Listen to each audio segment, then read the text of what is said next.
Welcome to the WTO Trade Dialogues on Food. Welcome to our panelists. Welcome to our viewers. This episode is dedicated to the principal findings of the International Food Policy Research Institute's 2020 Africa Agriculture Trade Monitor and its principal policy implications. It's a joint episode of WTO-IFPRI and the International Institute for Sustainable Development. I'm Doa Abdelmotal. I'm Senior Counselor in the WTO Agriculture and Commodities Division, and I will be co-moderating this debate together with my colleague Jonathan Hepburn, who is Senior Policy Advisor at IISD.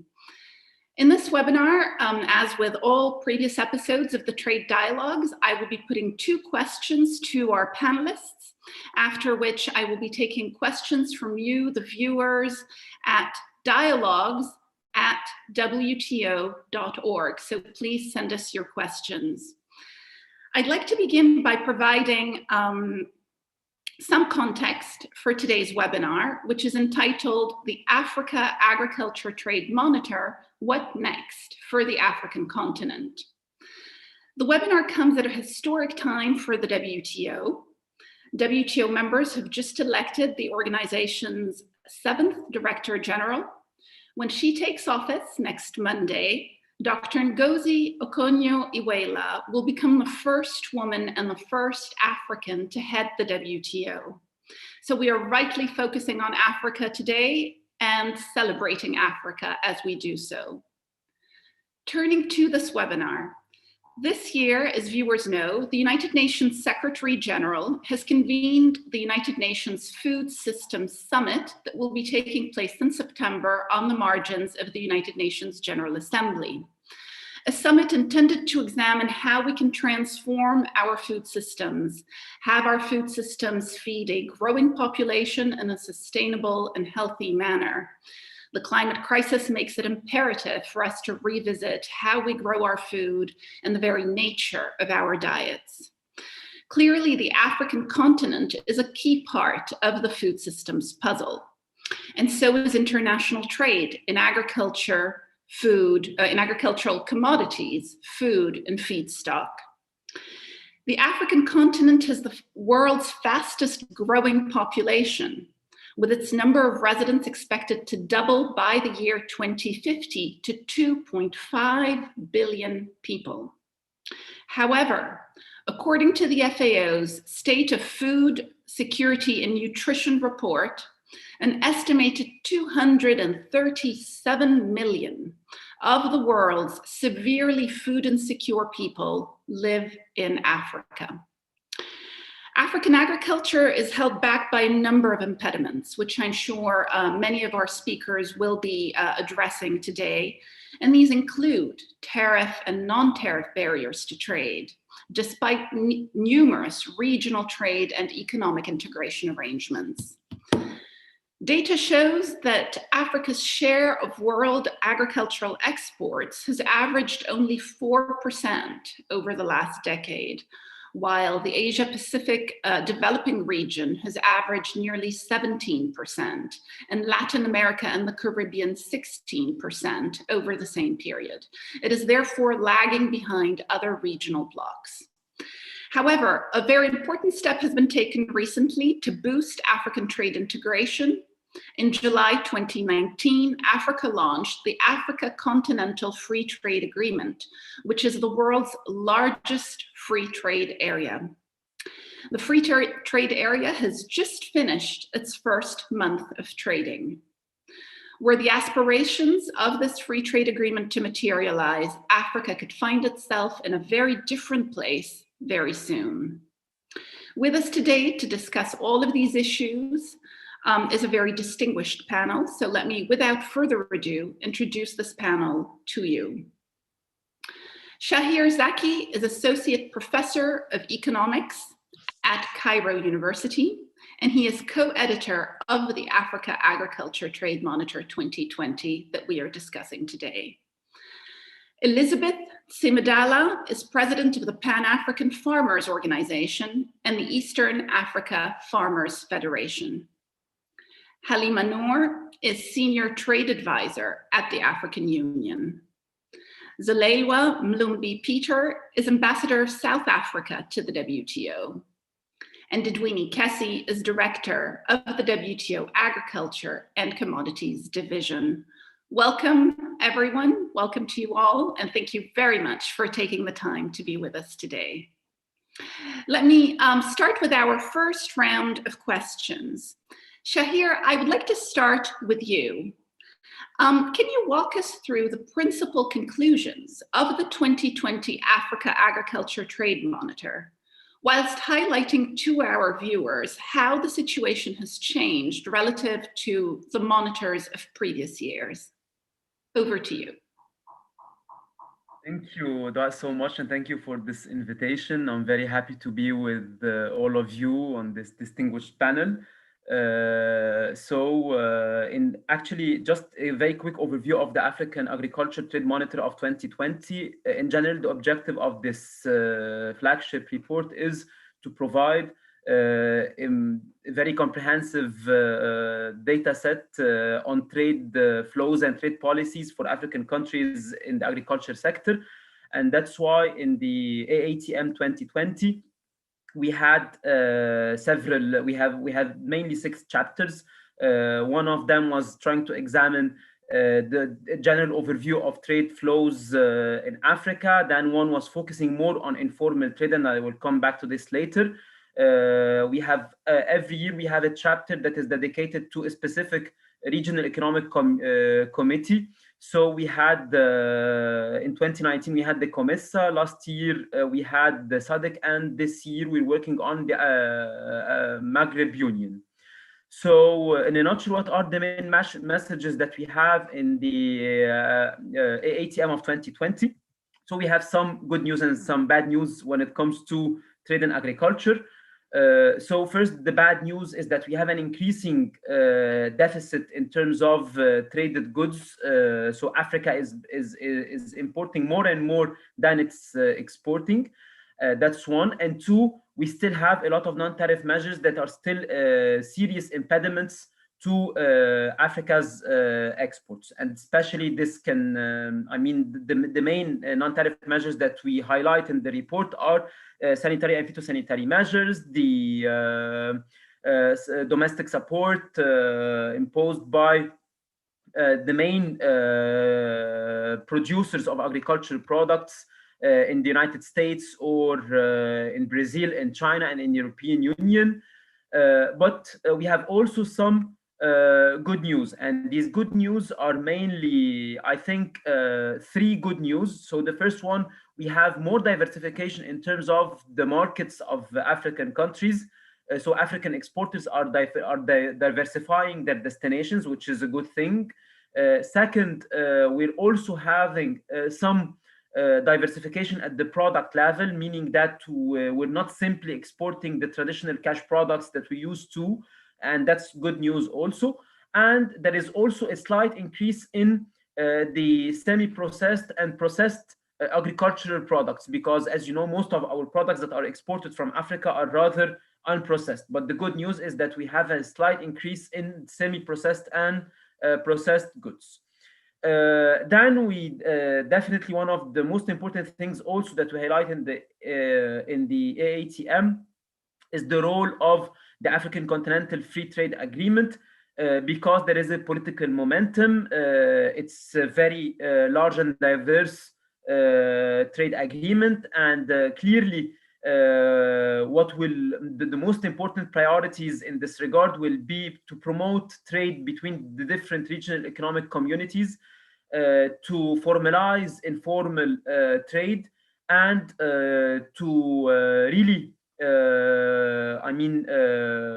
remove whether existing tariffs or impeding non-tariff measures that still hinder the main agricultural exports that come from Africa.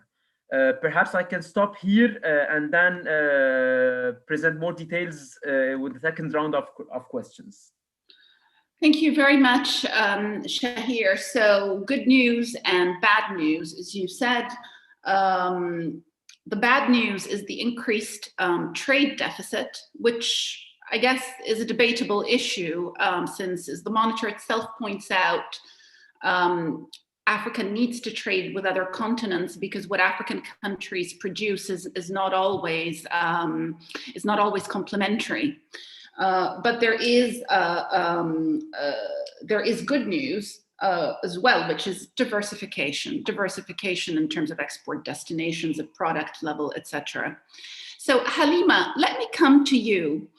All eyes are now on the African Continental Free Trade Agreement. What has changed since this agreement has started to trade in January, and what do you think will happen next? You need to unmute, Halima. That unmute and okay, thank you very much, and it's a great pleasure to be among these great panelists. Let me just go straight to the question.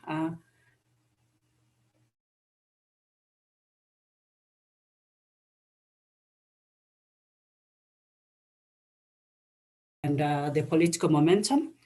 The political momentum has been sustained since the agreement was launched.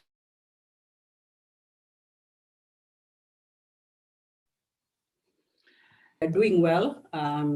41 member states and state parties have submitted their. Halima, you are cutting off. Can I recommend that you turn off your video?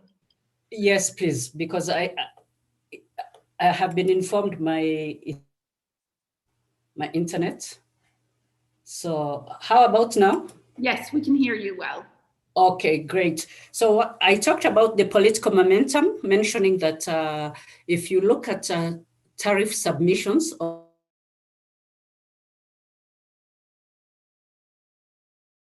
as of 5th February was at 36, actually. And we have 41 state parties and member states that have submitted their tariff offers. We have 4 customs unions that have done.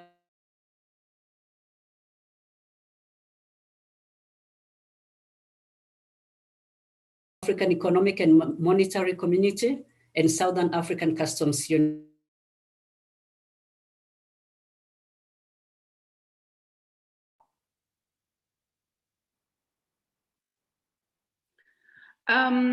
You are continuing to cut off, Halima. Unfortunately, we can't hear you. I'm afraid we will have to move on. We will let you see if there's anything you can do on your end to improve the internet connection, and move on to Elizabeth with the next question.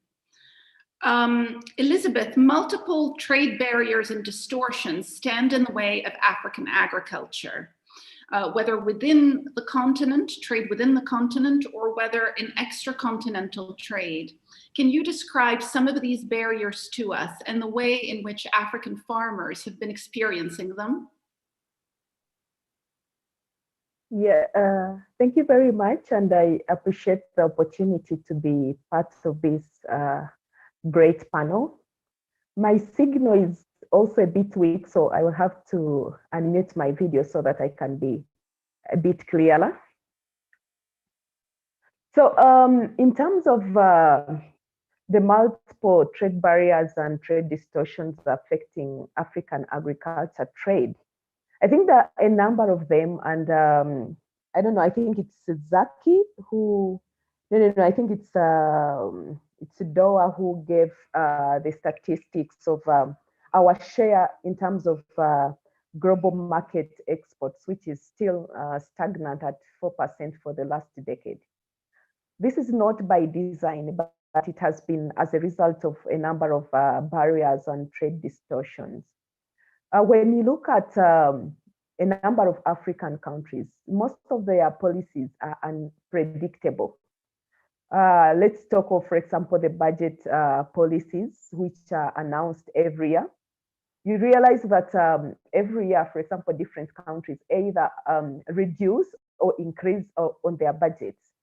but without being really informed by a certain policy. Let's say if this year we allocated 3%, maybe there was an increase in this. So that's why we are reducing on the budget allocation. Also, when it comes to policies in terms of import and export bans, at times these are also unpredictable.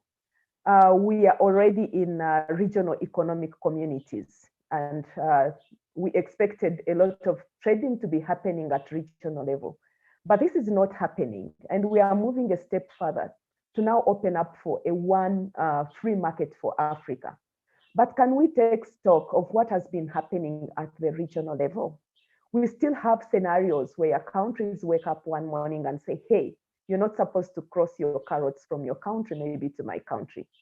Or you're not supposed to bring your milk from your country to my country. Or your trucks are not allowed to cross to my country.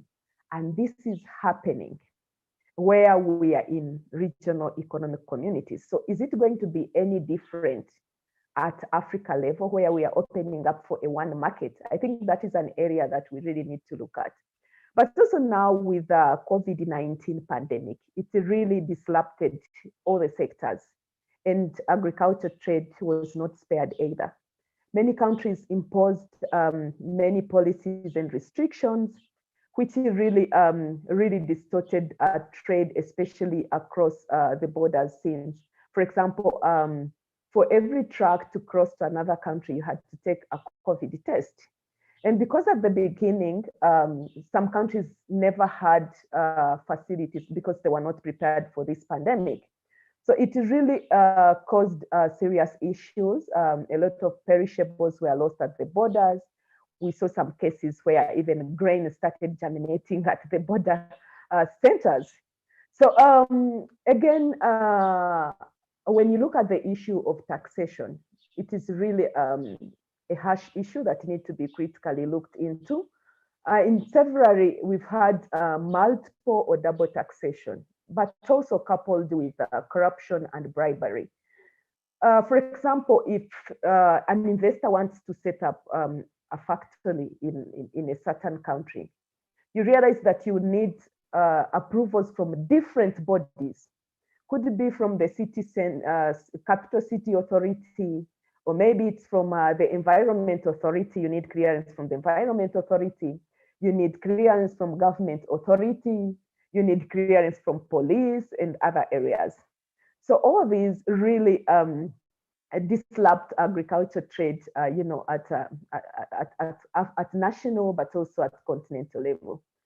But also you can't trade without having logistics in place. But when you look at the cost of logistics in Africa, it is really very high. It is actually cheaper to import something from UK or from Europe into Africa than actually crossing it from one country maybe to another country. And this is as a result of poor infrastructure. When you look at the road connection, we are not yet there to where we want to be. Electricity, we still have you know, power shortages in some areas. The railway lines are not connecting the entire continent and some regions. Then when it comes to storage facilities, we don't have, let's say, cold storage in some countries and so on. But also, talking of at regional level and at continental level, when you look at the regional commodity and food standards, our farmers still lack sufficient information in terms of, you know, understanding the food requirements to be able to move products from one region to another. And where they have this information, they also lack the capacity to be able to meet some of these standards. And in some cases also, the principle of reciprocity is applied selectively by different standard bodies.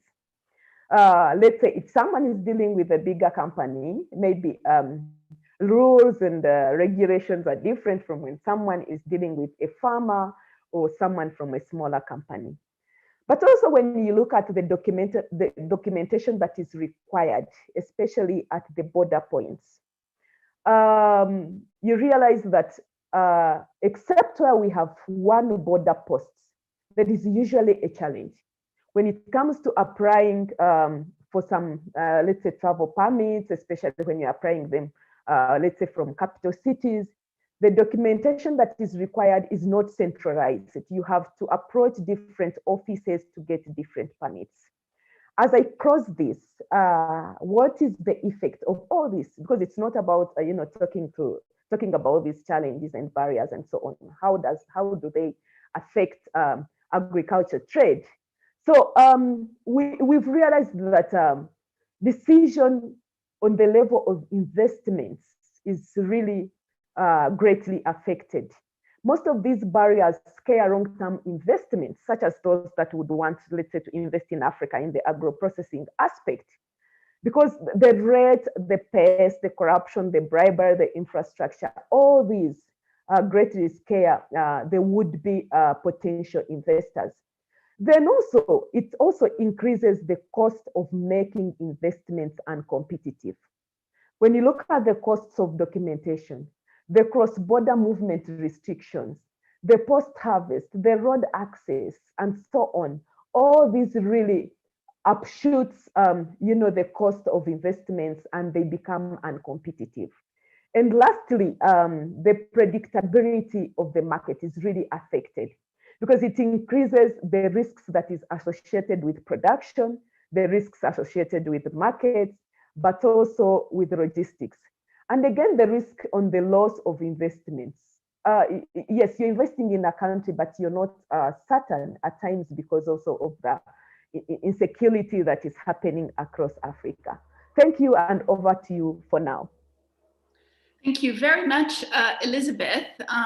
It's extremely interesting to get your account of the challenges on the ground as you see them, the practical difficulties of having a truck cross a border, the number of clearances that are required, the poor infrastructure, and how it hinders trade. So thank you very much for those insights.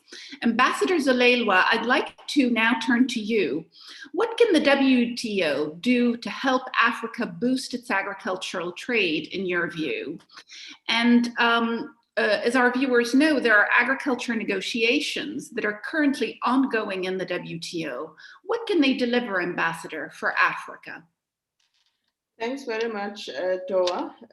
Let me start by complimenting the authors and the contributors to the African Agricultural Monitor for a very thorough and what I found to be a useful publication, because it contains substantial amount of statistics as well as information that will be useful for policymakers, including trade diplomats, in view of the ongoing discussions in Geneva.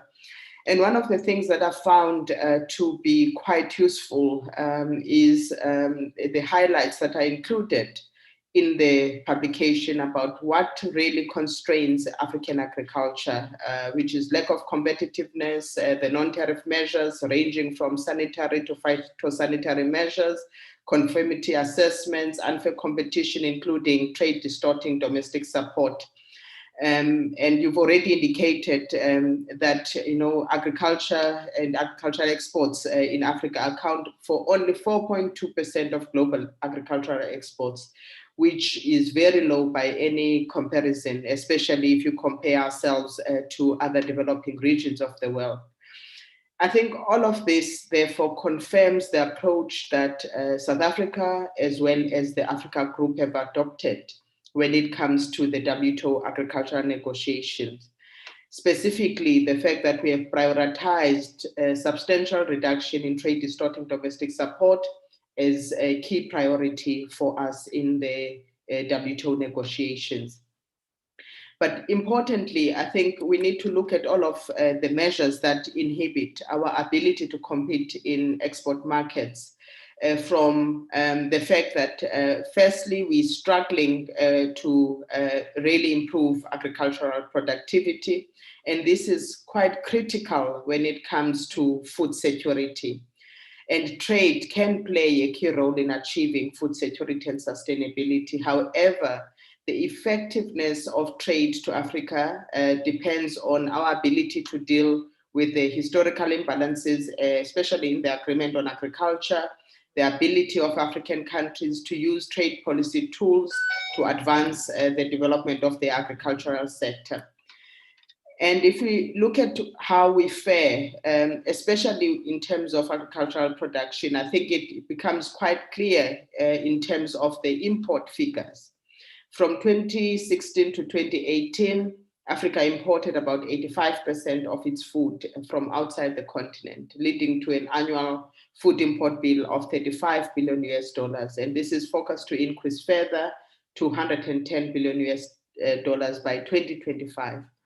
This heavy reliance on world markets is detrimental to food security, especially at a time of an acute crisis. And I think COVID-19 has revealed more sharply the strategic vulnerabilities of Africa in relying to outside markets for its own food needs. Therefore, what will be a priority is to, as we engage in the reform of the Agreement on Agriculture, to look at what policy instruments are required to support food production in Africa. But also importantly, I think the statistics that come out of the report, but also from the information that we have ourselves as members who are participating in the WTO, is that what will unlock growth in African agriculture is the elimination of trade barriers, both tariffs as well as non-tariff barriers. And this means that we need to make progress in substantially reducing domestic support so that we improve the ability of our producers to compete against producers in other parts of the world. And it's unfortunate that since 2001, we have not seen a lot of progress in achieving this priority. And as we approach MC12, this is an issue that we will highlight as the Africa Group, and it is an issue that we believe should be resolved as we go to MC12. The other issue that has been raised is the rise in protectionist as well as discriminatory, non-transparent and non-scientifically based SPS measures, which continue to be a cause for concern for us. And we do support initiatives in the WTO to ensure that SPS measures remain scientifically based because otherwise they have a negative impact on our ability to access markets globally. Another important priority for us in the negotiations is the need to deal with import surges as well as downward price swings that have the potential to wipe out viable, well-established and nascent agricultural production activities. And we believe that the WTO will need to finally resolve the issue of the special safeguard mechanism and set appropriate volume and price triggers to ensure that we have an effective special safeguard mechanism that will not have too many conditionalities to render it ineffective and difficult to administer, especially for developing countries.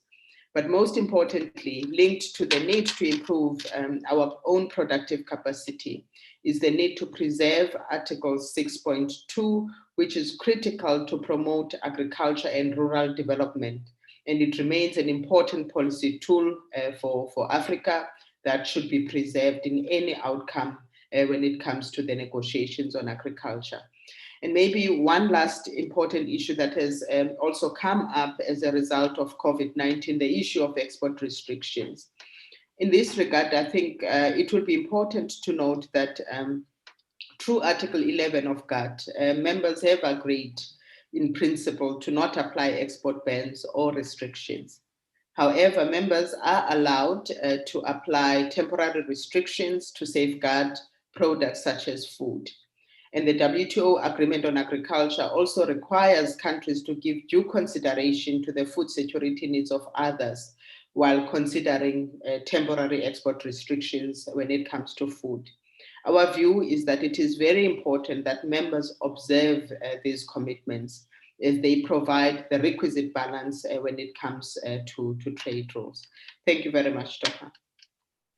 Thank you very much, Ambassador. That was a comprehensive overview of the agriculture negotiations agenda in the WTO and Africa's interests in those negotiations. Quite a complex agenda and certainly one of the most critical for the WTO. So following on that, Edwini, I'd like to come to you. You're the director of the WTO Agriculture and Commodities Division, but you're also an African yourself from Ghana. What can you tell us about the ability of the WTO agriculture negotiations to succeed and some of the trade-offs that are required to have them move forward? Thanks, Doa, for organizing this. I think the trade dialogues have been a very useful tool for the WTO, in particular the AGCD, to reach a lot of people. So congratulations for putting on these dialogues.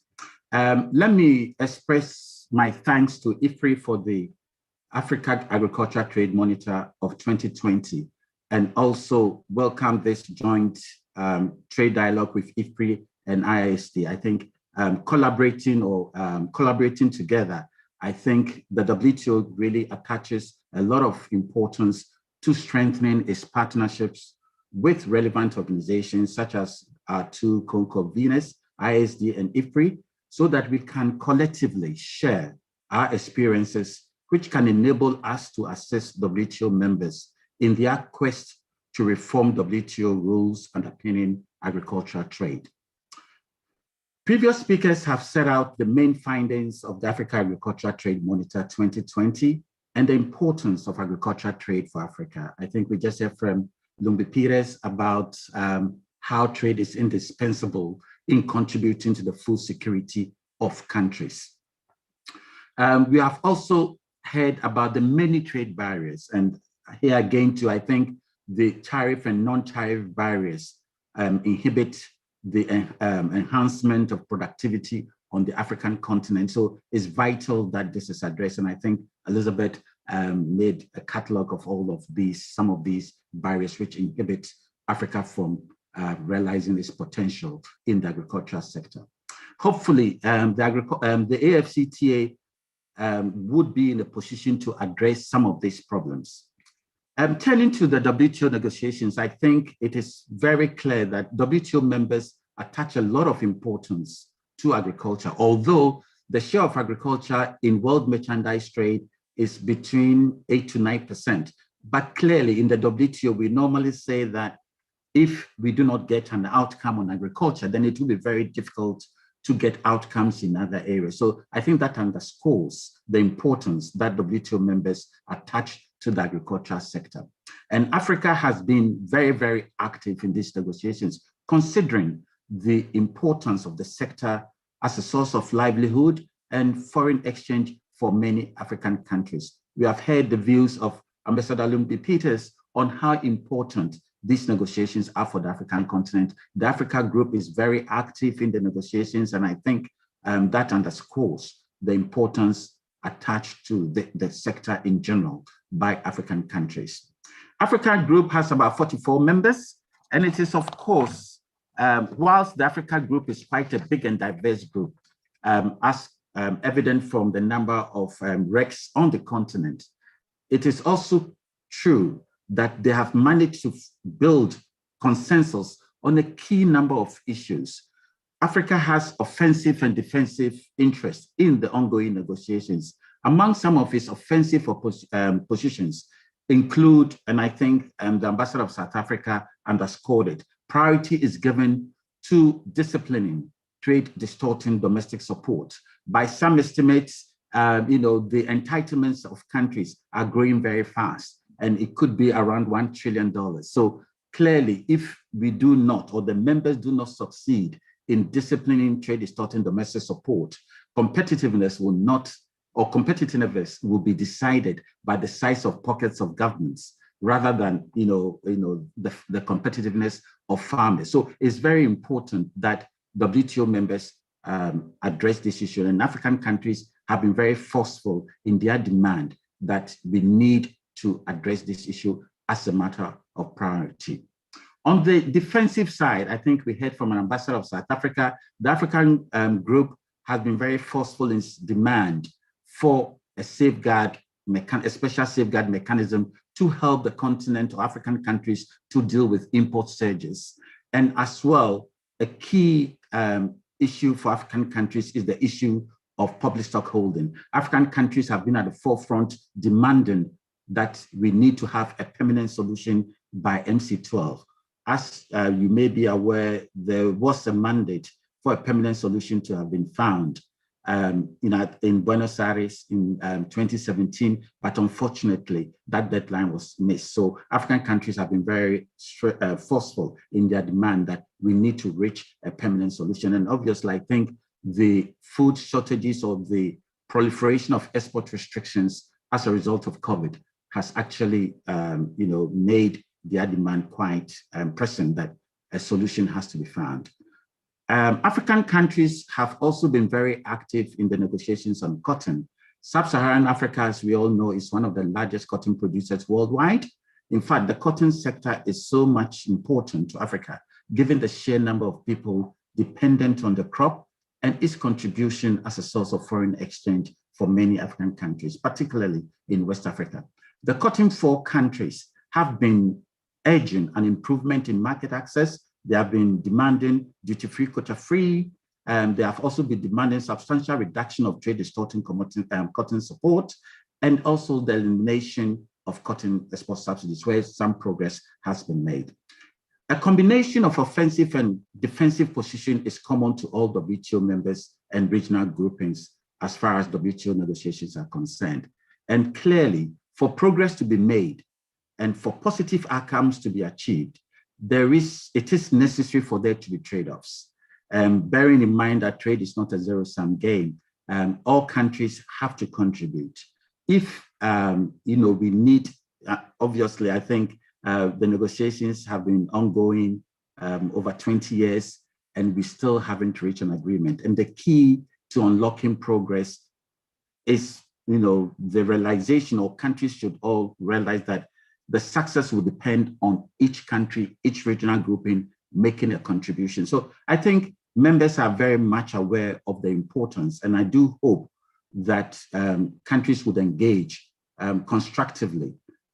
We are now working towards the 12th Ministerial Conference, and we are hopeful that countries will make the necessary compromises which would pave the way for progress to be made. I think it would be too ambitious to say for an outcome to be achieved. We may have some areas where we can hopefully achieve an agreement, but generally the negotiations are very difficult, and we do hope that substantive progress will be made on or before the Ministerial Conference. And if we do not get results on some specific topics, the idea would be to have a comprehensive work program which will guide work for us to be able to achieve outcomes at the following ministerial meeting. So I think Africa, as I said, has been participating actively, and we always have to remember that even in agriculture, we need to have trade-offs.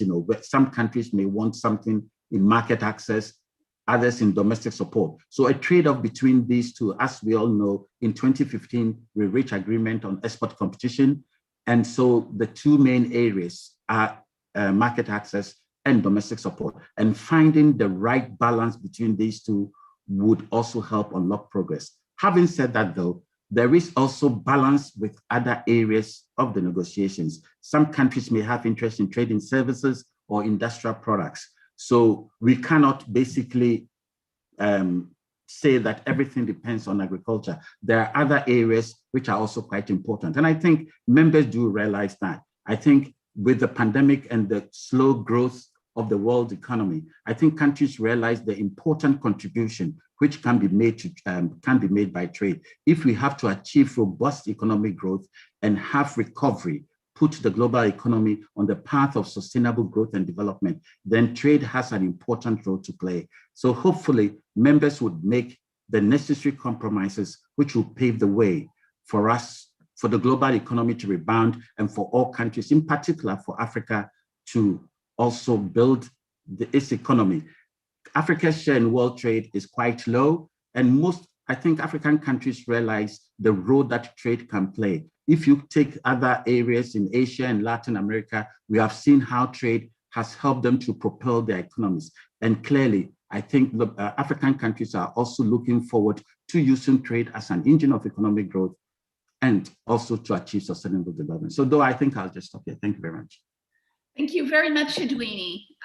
Obviously, the key words there are trade-offs and compromise to make the negotiations succeed. Before I hand over to the co-moderator of this webinar, Jonathan Hepburn, for the second round of questions, Halima, I see that you are that you have reconnected, and I would like to give your connection a second try, given the importance of who you are, but also the topic that you're covering. So, what can you tell us very quickly about the African Continental Free Trade Agreement and what it's achieved? Thank you, Doa. Second chances are always good, both in professional lives and personally. So I thank you for that. So quickly, I'll just talk about where we are. As I had mentioned, we have 41 state parties and member states that have submitted their tariff offers.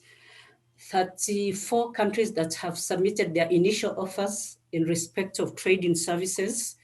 I'm trying to move fast, getting scared of my... So basically in services, we have 5 priority sectors: business services, communication, financial, tourism, and transport. These are considered backbone. And because of Corona that has been mentioned as well, there's talk of adding health and educational services. This has shown to be quite important in these times.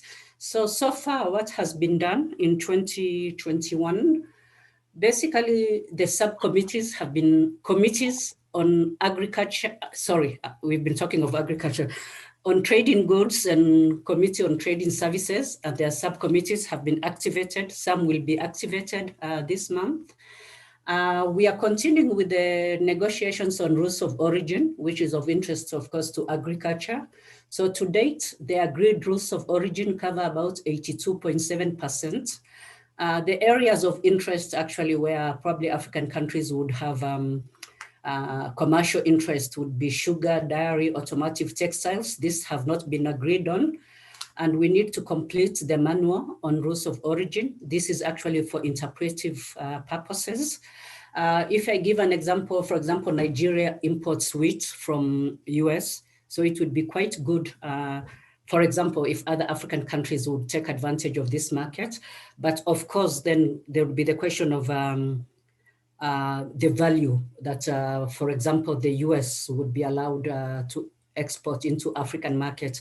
So we are actually, this is what is making very difficult the value of non-originating materials in terms of rules of origin.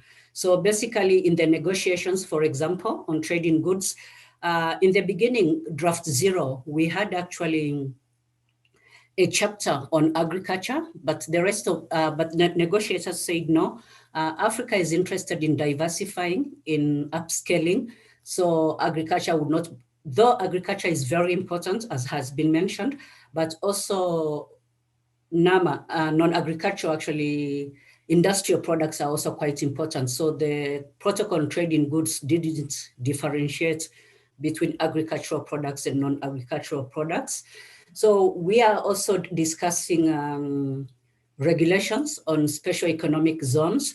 This is of quite of interest to a number of countries that have special economic zones, but this is linked to rules of origin, whether they should be given differential status. And there are some countries that say no, since they're already getting preferences, they should not move freely unless they pay duties. So basically what we have done in terms of implementation, we have the certificate of origin, we have origin declaration and supplier and producer declarations. These are designated authorities, specimen and signatures. Number of countries have already shared this. And since this happened actually since the launching of trading in 1st January, so you basically have the institutions that have met, for example, the Council of Ministers, which ensures the FCFTA works. You have additional bodies that have been operationalized. And talking of digital, because of Corona and what has happened to me actually, you have the African Trade Observatory, which once it will be responsible for information on trade data, market conditions, regulations, and about registered importers and exporters. This will actually improve also trade governance and policymaking considerably. We have also operationalized an online negotiations portal, which will facilitate tariff negotiations, especially on sensitive products. You are aware that category A is 90%, which is multilateral, but 7% has to be negotiated and liberalized in a longer time frame. So basically this portal also will actually cut down costs in terms that members don't have to meet, and with Corona, we've seen it will actually be a solution to what is happening now. Chief negotiators have been assigned credentials.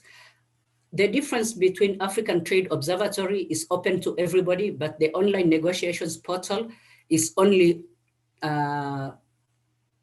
it concerns only member states, and they're the ones with the credentials, and they will share with the customs officials, etc., as they see fit.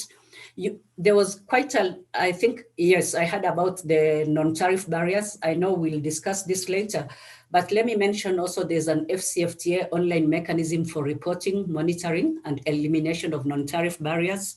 I'll discuss this later. We have actually systems. There was mention of why African countries doesn't, has low trade is because most African countries cannot take advantage of market access. So there's going to be a complementary initiatives such as Pan-African payments and settlement system. This is with Afri-Exim Bank. It's going to provide a centralized payment and settlement infrastructure for intra-African trade and commerce. This is very important, especially also for SMEs. And also countries will actually be able to trade in their local currency. And Afri-Exim is about to launch the pilot phase of these PAPs in the West African Monetary Zone. And already the board of directors have approved amount of 500 million USD. We know finances, interchangeability is a problem in Africa. So this is actually going to be a solution and will be complementary to market access that African SMEs and companies will take advantage of their market opening. And there's also going to be an adjustment facility, which provides a mechanism to access financial and technical resources. This is also a project of Afri-Exim. It has approved USD 1 billion. So most countries have actually expressed interest. We are still waiting for the modalities of how they will access this financing, whether it's a grant or loan. So Halima, I would stop here at this point. I think you've given us a wealth of information, and we will come back to you in the second round of questions, if that's all right with you. Oh, that's fine, thank you, because I can combine what I have left with the second round. Jonathan, let me hand over to you. Thank you very much. Thank you very much. Thank you very much, Doa. And thank you also. We're very pleased to be able to co-sponsor this event with WTO and IFPRI.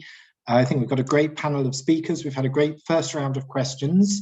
And Doa, as you said, we'll now move on to the second round before moving to a question and answer session at the end. So I'd like to take the opportunity to remind speakers to keep to their allotted time limits as well, so that we can get to that question and answer and interact with people who are also following this. Ambassador, maybe I can start with you with the first question. So COVID-19 has had a far-reaching impact on food security and livelihoods in Africa. Can you tell us what you think governments can do to ensure that trade policy contributes to mitigating the impact of the pandemic and to preparing for other such shocks to the global food system? Thank you. Thanks very much for that. I think COVID-19, as you said, has had a huge impact. And of course, the impact is quite disproportionate on developing countries and specifically Africa.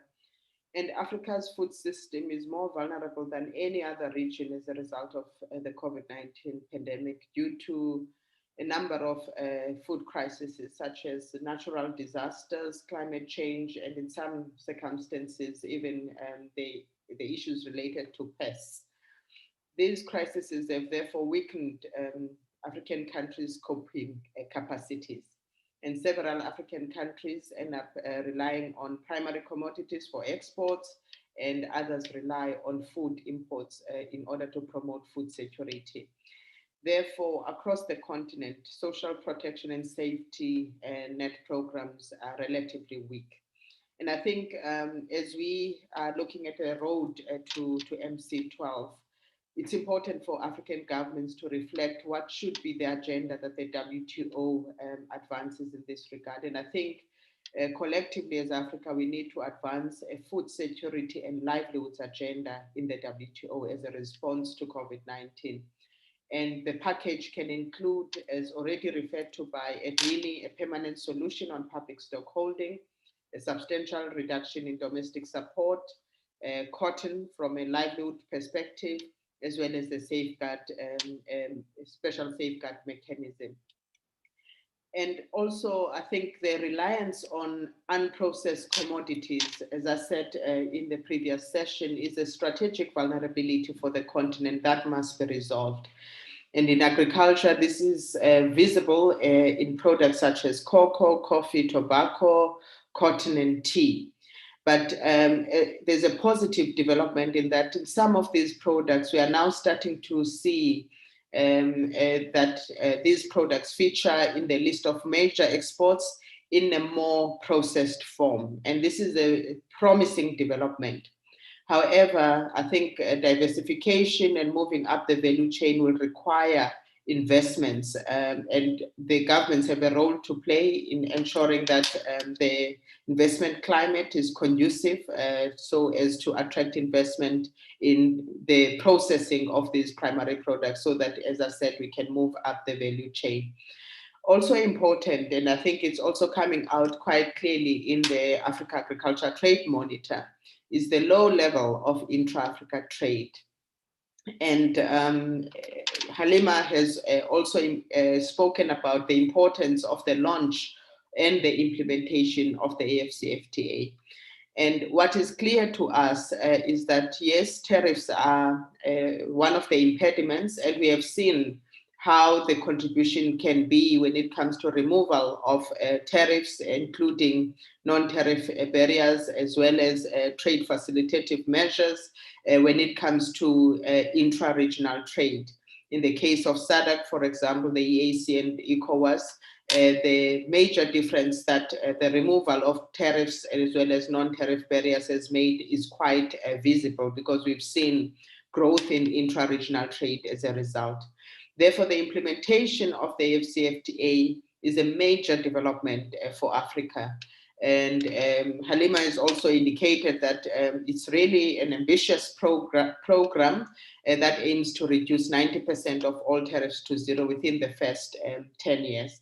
And the remainder will, of course, follow in the coming few years.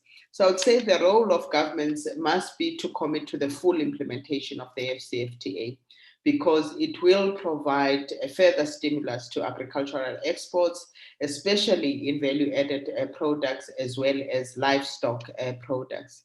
And also important is that we have in the AFCFTA an SPS chapter, because there is realization that if we are going to be able to compete not only within the continent, but also boost our exports outside of the continent and be able to compete, it is important that we comply to international rules and standards. Therefore, the SPS chapter is quite robust in the AFCFTA, so as to improve the competitiveness of African products. So I think as a conclusion, I think the key issue here is to address infrastructure bottlenecks that exist that affect interconnectivity between African countries. Another important issue is to consider the implementation of regional value chains. I know that there is already a prioritization of this when it comes to agro-processing. There are three sectors that have been prioritized in the continent, because we are not only looking at the AFCFTA only in terms of intra-Africa trade, but also we want to use and leverage the AfCFTA to boost industrial capacity in the continent. And the development of regional value chains in the agricultural sector, the pharmaceutical sector, as well as the minerals sector is quite critical to address the strategic vulnerabilities that Africa is currently faced with. And this will be important in ensuring that the development that comes as a result of the implementation of the AfCFTA is inclusive, it is balanced, but also assists us to build resilience because it will unlock more growth in the continent, including unlocking opportunities for employment, especially for our youth. Let me stop at that point. Thank you very much. Thank you, Ambassador. That's great. Let me pass now to Shahir Zaki and ask a question about the African Agricultural Trade Monitor, the AATM. Shahir, the AATM shines a spotlight on the issue of informal trade in Africa, demonstrating its scale. For example, it says that in 2011, Rwanda's informal exports were on occasion 50% higher than its formal exports. What should be done about informal agricultural trade in Africa? Thank you, Jonathan, for this question. Actually, I think I would divide my answer in 3 main points. So the first one is related to the data issue. So in order to really identify what are the main bottlenecks and what are the main problems and how we can reduce informal trade, first we have to identify the magnitude of the problem itself. And currently, we don't have a lot of initiatives in Africa that try to determine what's the real value of informal trade. In the AATM of 2020, we highlight 2 main initiatives that were done. One for West Africa, that we call the CILSS, Comité Permanent Inter-État de lutte contre la sécheresse au Sahel, and it was mainly coordinated by this committee in order to determine what is the value of informal or unrecorded trade in agriculture commodities in West Africa. The second one is the one that was done by Uganda Bureau of Statistics and the Bank of Uganda, the Central Bank of Uganda.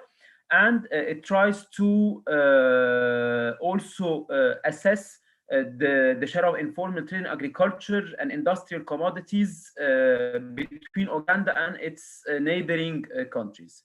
There are other small and I would say dispatched initiatives in Tunisia, in Libya, but we don't have really an organized, I would say, initiative in order to address this issue. And I think that's really a top priority for the coming period, that we have really to collect more data on informal trade in order to see which sectors are affected by this, what are the main problems that lead to the star share of informal trade, and so on. And because the more we have data, the more we'll be able to do policy relevant research, and in this case we'll be really able to tackle this problem.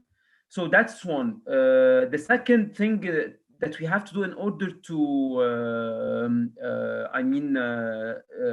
solve this problem of informal trade is to look at the reasons behind the informal cross-border trade that we have. And I think we can summarize them in 3 main points. So first, it's the high cost of formal trade. Then the low level of enforcement of laws and regulations in African countries, and poverty, because we know that most of the goods that are traded are much cheaper, and that's why most of the people, they tend to trade more informally rather than formally. So that's why improving the customs, enforcing the laws, making the customs more automated, and making the customs procedures more efficient and quicker will definitely lead to less informal trade, because clearly, and I mean, given the fact that several countries, they ratified the trade facilitation agreement, so with more simplified and more and quicker transactions, the cost of trading will be lower, and in this case, informal trade will also decline. And here, I just want to cite the example, for instance, of Togo, who made trading across border easier by implementing an electronic single window system. And this reduced a lot the time for border compliance and documentary compliance for both importing and exporting parties. And so that's why after the issue of data, the second issue would be definitely to facilitate trade and reduce the behind the border costs that lead to more informal trade. The third point, I think also it's very important to look at the issue of informal trade from a gender lens, because most of the individuals who are involved in informal trade are women. And as I mentioned in the beginning, poor women especially are part of this, and they face a lot of harassment because of this informal trade in order to let these products be cleared, for instance. And that's why we have to address this issue of harassment and extortion that is carried out by customs officials to the detriment of trading women who suffer from this, and in reality they don't have any other option except to bear this in order to let the goods be cleared. So that's why, in a nutshell, I think in order to reduce informal trade, first we need more data, so we need more initiatives, especially at the AFCFTA or the African Union level, in order to determine the magnitude of the problem. Second, customs has to be more user-friendly, more efficient, quicker in order to reduce the trading cost. And third, we have also to look at this from a gender perspective by making the customs official more gender sensitive, given the fact that most of the women suffer from this problem. And I think I can stop here. Thank you. Thank you, Shaya. That's absolutely fantastic. And I'm particularly pleased that you raised the gender issue, which is something that we're particularly concerned about at IISD in our work on agriculture and food security. So that's absolutely fantastic. Let me move on now, please, to Elizabeth. Elizabeth, I think my question actually echoes some of the issues that the ambassador has already raised, but I wanted to ask you what policies, including trade policy, should be pursued by African governments to help farmers and other actors add value to food and farm goods and move up the value chain? Thank you. Yeah. Thank you, Jonathan, for, again, this opportunity to respond on some of the policies that our governments really need to put in place to add value to food and be able to move it up to the value chains. But I think speaking from my experience as a Ugandan, from the Ugandan context, and again, listening from what Halima has just presented, I can assure you that Africa does not in any way lack good policies. Actually, there is a saying that good policies are made in Africa, but they are being implemented elsewhere. And when you look at, for example, what is happening in the local food sector and what has been presented as statistics in terms of the food import bill that stand currently, you realize that there's a lot of importation, especially of grains and cereals. Yet, in most African countries, you realize that there are areas of plenty and there are also other areas of deficit. But what is missing? Why isn't food able to move from the areas of plenty to the areas of scarcity? This is where we need policies that really promote the use of local products. When you look at, for example, the products that we consume, when you move to West Africa, for example, and you're taking breakfast, it's as if you're in Europe. Whatever you're taking is almost coming from Europe, and yet we have, a lot of production in Africa.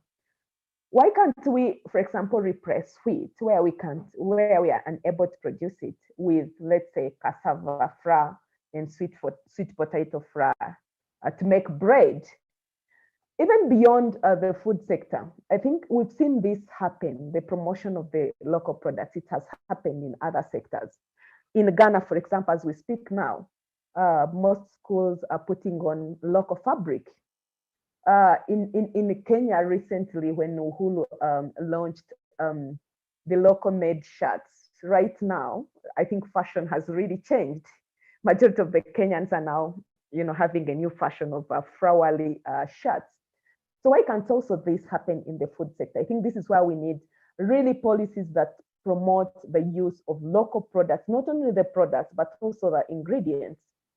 When we come to the factors of production, especially on the issue of land, there's a lot of pressure on our land with increased rural-urban migration. Most of our agricultural land is shrinking every now and then. So why can't we have land use policies and incentives that protect our agricultural land and be able to promote it to be used in agriculture production? Why can't we promote urban agriculture, for example, to be able to produce food in the cities? But also, when you look at the tax structure in most of our countries, you realize that most of the tax incentives are usually given to the foreign investors at the expense of the local investors.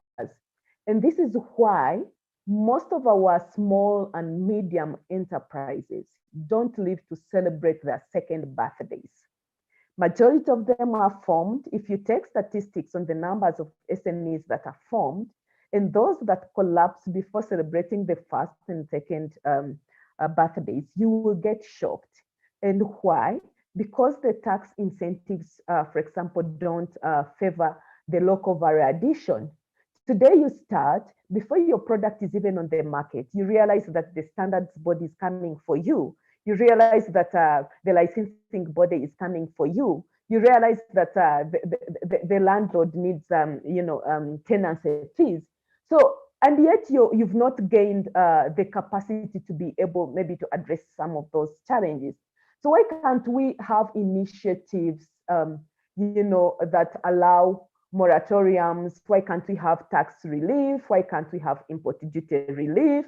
And also credit relief, offered to some of the local population. But also when it comes to the enforcement of the anti-dumping and the anti-corruption laws and policies, I think we've not really done much. And this is an area where we need maybe to pull up our socks. Most of our governments have anti-corruption agencies, but why is it that corruption is still on the rise on African continent? What is it that we are not doing right? I think we really need to enforce those policies and make sure that we tighten our belts in making sure that we get out corruption in African continent. My second last point, I think, would be on policies that encourage investments in terms of contributing to reduction in the costs of production, in the costs of manufacturing, in the logistics, for example.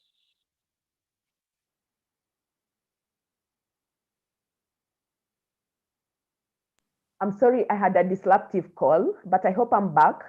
You're back. Elizabeth, maybe I can also ask you to come to your concluding remarks now so that we can have some time for the other speakers in the question and answer session. Thanks very much. Okay, thank you very much. Maybe I can leave it at it now. Maybe if we get some more time, I can as well come back to give more points. Brilliant. Thank you, and over to you, Jonathan. Thank you very much, Elizabeth. Yes, so, and also perhaps just a plea to our remaining speakers to keep your remarks, if you could, concise so that we can get to the Q&A session. We're running a little bit over with the time for the session, but I think it's important we address all these questions properly.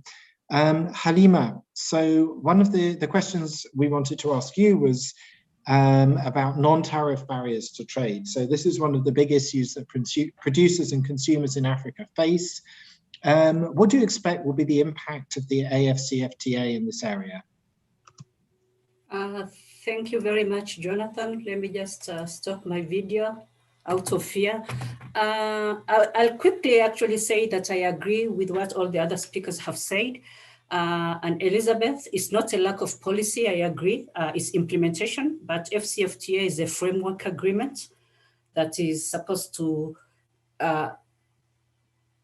give policy guidance, for example, and is a different actually game changer. It's a negotiated outcome. These are negotiations that took place, just like WTO. Edwini talked about 20 years of Doha Development Agenda negotiations, for example. So basically, it's negotiated outcome with political momentum that member states.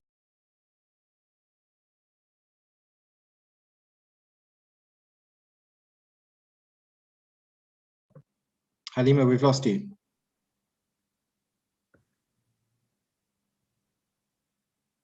Okay, we might need to come back to Halima in a few minutes. No, sorry, I'm back. You're still there? That's good. Yes. Okay, welcome back. Okay, thank you. So it's a truism that tariffs go down and NTBs increase. So what do I expect from this area? Basically, we need to achieve creating an African market, making sure that NTBs are eliminated. The ambassador and others actually mentioned about NTBs being restrictive regulations, etc. I won't go into that. When one speaks to freight forwarders, for example, importers and exporters in Africa, they will tell you that NTBs and trade facilitation issues are the major challenges. So basically, in the FCFTA, we have, because of these challenges and not taking, RECs not achieving their potential, there's an agreement on NTBs. And I remember some of the panelists have spoken about women playing a significant role. And actually, they are the ones who encounter vast majority informal cross-border traders. And these are disproportionately affected by NTBs. So basically, there are a number of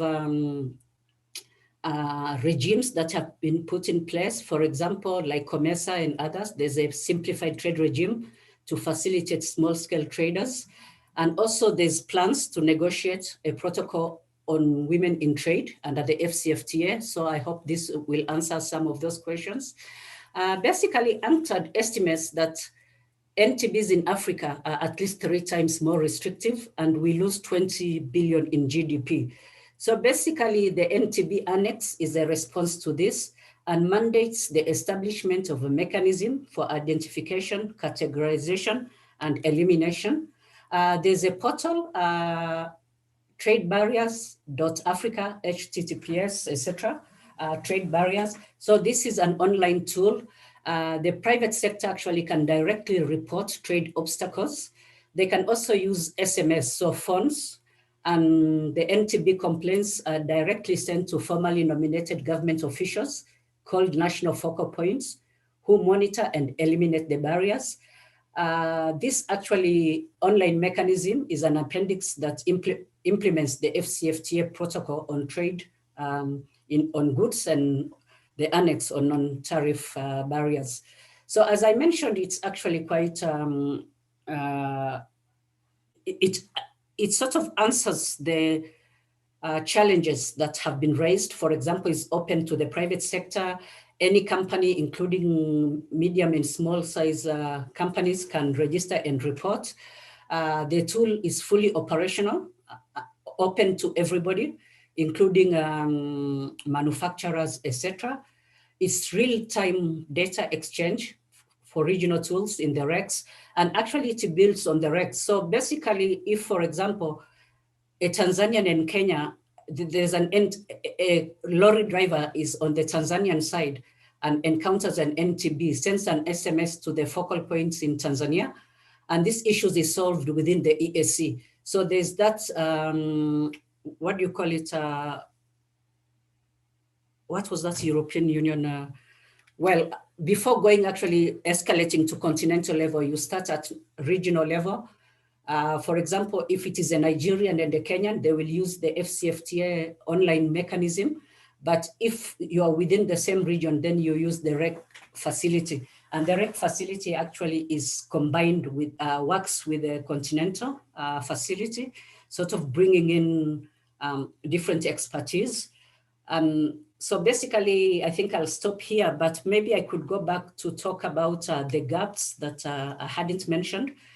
I agree. Thank you, Halima. Thank you. That's great. I think you're referring to the principle of subsidiarity or something like that, exactly. a sort of equivalent at the African level to the European concept there. So let me jump on to.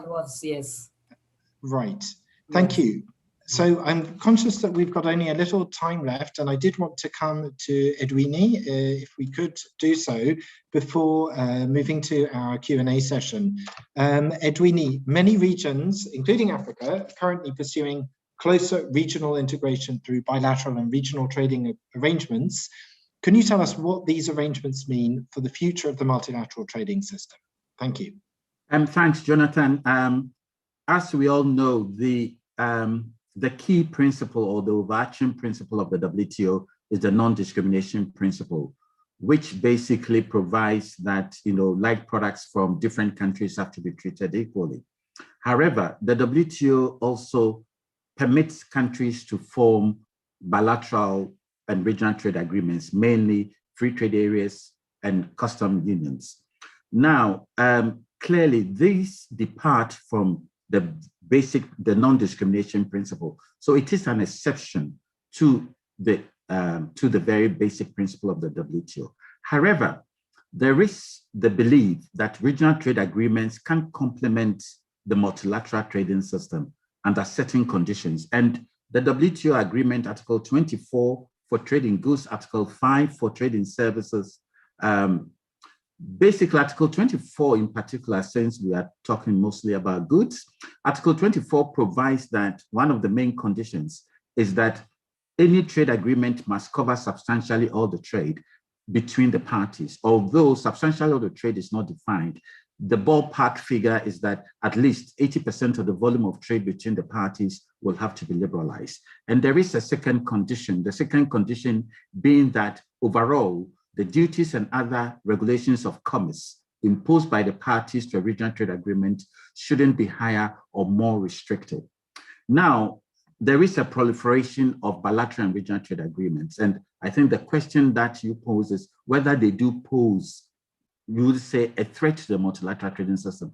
I think there is the realization that there are certain issues which can only be addressed at the multilateral level. And this includes, for example, subsidies. It will be very difficult for countries to have a regional agreement addressing domestic support, for example. So I think the two can complement each other, and the bilateral or regional trade agreements cannot be a perfect substitute for the multilateral trading system. Dispute settlement, all of these, I think countries do realize that a vibrant multilateral trading system is in the interest of all members. Instead of having maybe an agreement where you exchange tariff preferences among 5 or 6 countries, with the WTO, it's 164 countries. So the benefits of the multilateral trading system are far greater if you look from that perspective, rather than to have a proliferation of bilateral and regional trade agreements. So going forward, I think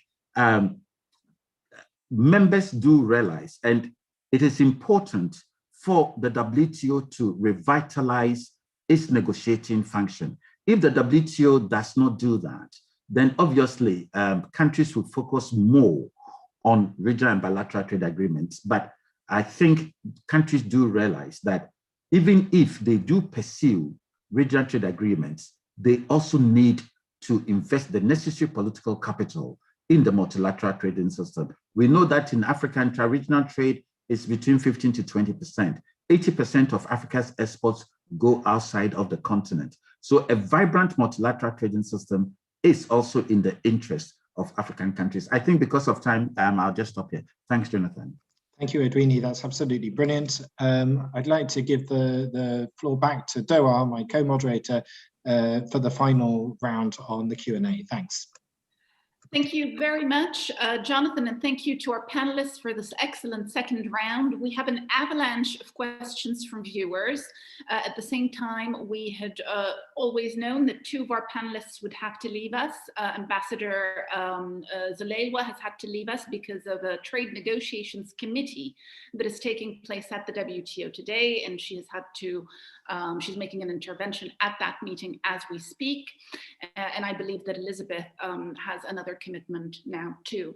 So my questions now will be directed to Shahir, Edwini, and Halima. Shahir, I will start with you.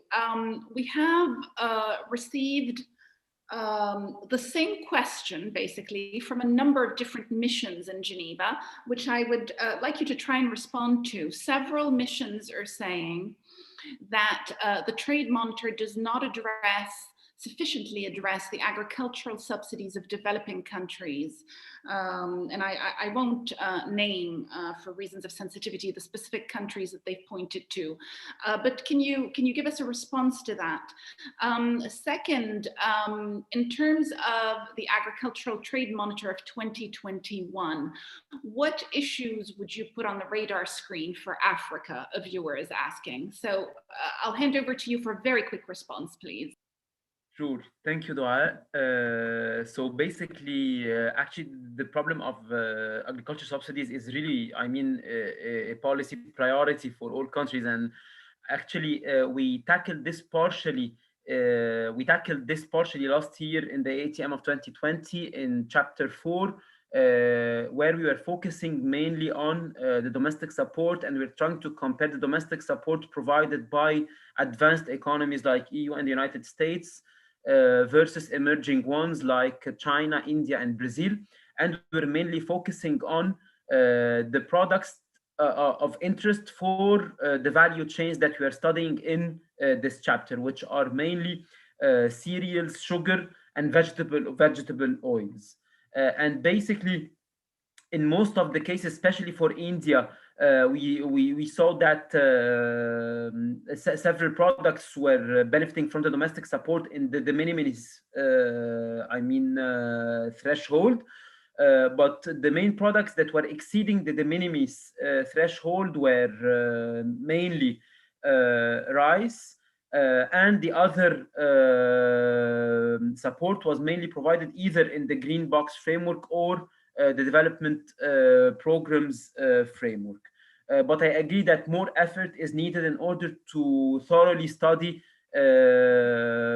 agriculture subsidies for other products and for other emerging economies as well.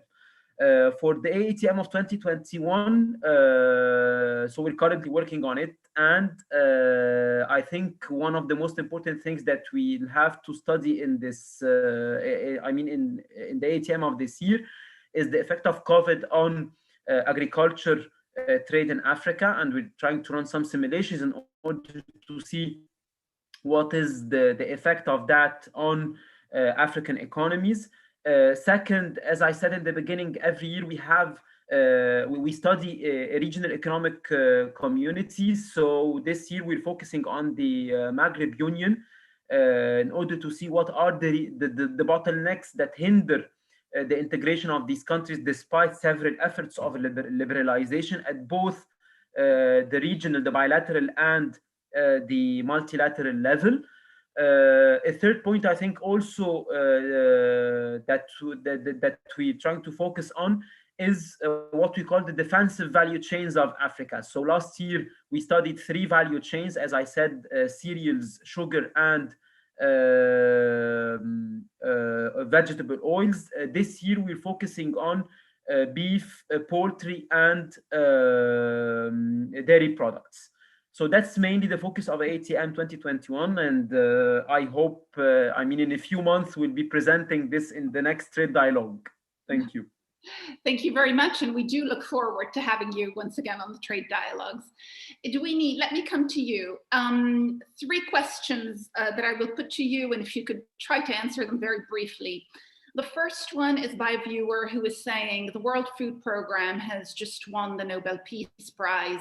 What is the WTO doing to support the World Food Programme on the problem of export restrictions, food export restrictions that are imposed by WTO members and that impede the World Food Programme from carrying out its mission? The second question is a softball question, I hope. It's about MC12. When will it take place? Do we have any information on MC12? A viewer is asking. MC is Ministerial Conference. Apologies to the viewers for the acronyms. The last question to you, Edwini, is a rather more complicated one with a viewer who is asking the following. Should the WTO give up on agricultural subsidy negotiations? Some countries are now trying to put the focus on non-market economy status and industrial subsidies, and yet the age-old issue of agricultural subsidies has not been resolved. So I'll let you comment on these three issues. Okay, I'll be quick. First of all, I think I'll take the easiest one, MC12. I think it is likely to take place in December of this year here in Geneva. We are having a General Council meeting on Monday, and we hope that will be settled there. Now, on the first question on export restrictions, clearly, I think WTO members appreciate and the work being done by WFP is very important, getting food to the needy, to the poor in many parts of the world. Now, we have had a proposal by Singapore. WTO members have been consulting on that. We nearly adopted a decision in December, which would have committed all WTO members from committing them not to impose export restrictions on purchases made by WFP for humanitarian purposes. But there's still some work to be done. Already close to over 80 countries have signed up not to impose export restrictions on WFP purchases. And we do hope that by MC12, we would have a multilateral decision committing all WTO members not to impose export restrictions on purchases by the WFP. Lastly, I think the question, I do not think WTO members, as I had pointed out, although if you look at world merchandise trade, agriculture is about 9%. However, WTO members attach a lot of importance to agriculture. So there's no way that we can give up, or the members, I should say, are not ready to give up yet. They do realize that agriculture is very important and they need to have movement on that issue. As I pointed out, entitlements of countries have been growing close to $1 trillion and it is not sustainable. So for there to be a level playing field, it is important that members do their utmost to address this important issue. As I had also pointed out, it's not only on agriculture. Industrial subsidies have to also be addressed. And I think there's WTO members who believe that, the two have to go hand in hand. You cannot basically address agricultural subsidies and forget the other. So I think at the end of the day, WTO, that's why the trade-offs are necessary. So, but I think that members are certainly committed to reducing trade distorting domestic support. And I think they will not give up on that objective. So thank you very much, Dora. Thank you, Edwini. Halima, two questions to you from the viewers. First, the institutional setup of the African Continental Free Trade Agreement. Are the institutions now in place, the Secretariat and so on? And the second question, very quickly, is whether COVID has led the African Union to reflect on its strategic, economic, and trade vulnerabilities. You have 2 minutes. Thank you so much, Doa. So quickly, yes, the institutions of the African Continental Free Trade Area are in place. The Assembly of Heads of State and Government is the highest body giving strategic guidance. Then you have the Committee of Ministers, COM, that have met even 4 times, including 2 times this year. This is the highest decision-making body on all areas of inbuilt agenda and implementation. You have senior trade officials, and then you have the committees. As I had mentioned earlier, we have a committee on trading goods with its annexes, including we will set up an NTB subcommittee, for example, that we discussed NTBs. There's also on services and with the subcommittees. All these have been operationalized, except the annexes on trade in goods. This is rules of origin, etc., that the subcommittees have not been operationalized, but we have planned for a meeting next week. On a question of COVID reflection, there have been a number of studies, including CDC and trade. Maybe I will share with Doha. I don't have right off my head that studies have been done on reflection, on moving forward. And this is why actually the negotiations on e-commerce have been brought forward. E-commerce was, in previous decisions, we were supposed to carry out studies to see whether it's feasible, but because of COVID, it's been understood digital solutions, and we have a number of digital solutions that I had mentioned earlier, including actually the online negotiations tool, the African Trade Observatory. All these are digital solutions to the problems we are facing. Thank you very much. Thank you very much, Halima. This brings us to the end of our webinar. I want to thank all of you for the time you've taken to discuss this extremely important issue. Africa is not a small continent. It's not an insignificant continent. And clearly it is making great strides in opening its trade and in integrating into the global economy. So we will keep that dialogue going, and we will certainly have other sessions on Africa as we go forward. I'd like to pay special thanks to IFPRI and IISD for having co-hosted this webinar with us, and for the Africa Agriculture Trade Monitor 2020, which was the subject of this fascinating debate. Thank you very much to you all.